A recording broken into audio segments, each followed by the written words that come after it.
battery life is always an area that causes quite a few arguments between people, and it's a very subjective thing, and it's probably one of the harder things to really test on a device.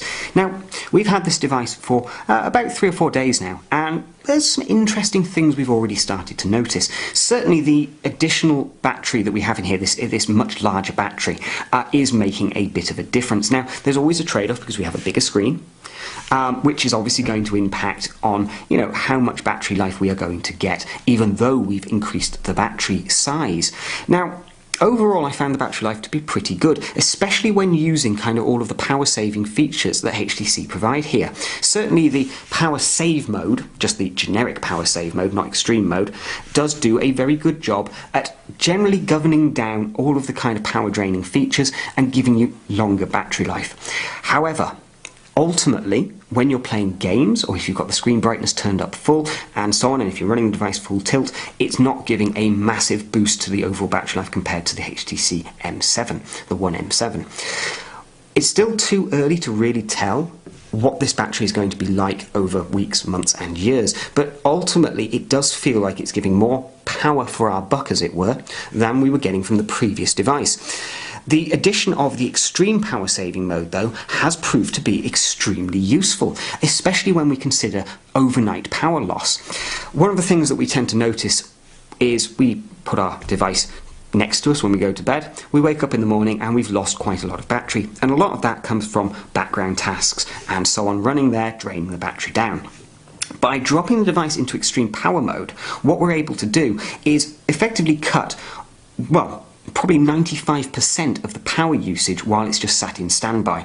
Now, essentially, it cuts the device down to only some bare essentials: making a phone call and receiving a phone call, your messages, your calendar, your mail, and your calculator. Basic features that you might consider to be the lowest level functionality you would require from a smartphone. Now, it has to be said that the mail, the message and the calendar app, these are using the native ones built into the device. They're not using Google's services. Effectively, these are offline at this kind of point. There's no data signal operating. But what it does mean is that you've got a device which can happily sit next to you while you're asleep. It's not draining your power, but if a phone call comes in, the phone will still ring and you can still answer that call if necessary. Ultimately, this saves you power, and I'm sure it's happened to many of you. You've woken up in the morning, you don't have time to put your phone on charge before you need to go out, but your battery is particularly flat. Here you've got an extra option to, well, conserve some of that power, especially if, well, why do you need it background syncing while you're asleep?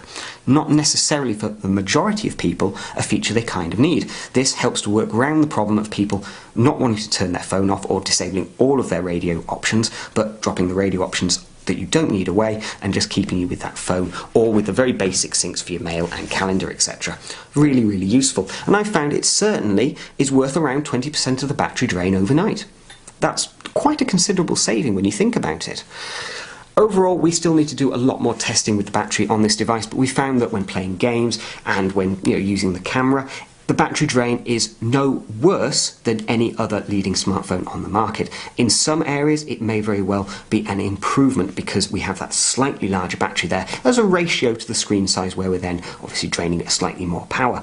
Very impressed so far, but it's going to take a few weeks, potentially months, before we really bed these batteries in and can really see how they drain down over time, as well as obviously the mix of various features that we can use and how long they will last for.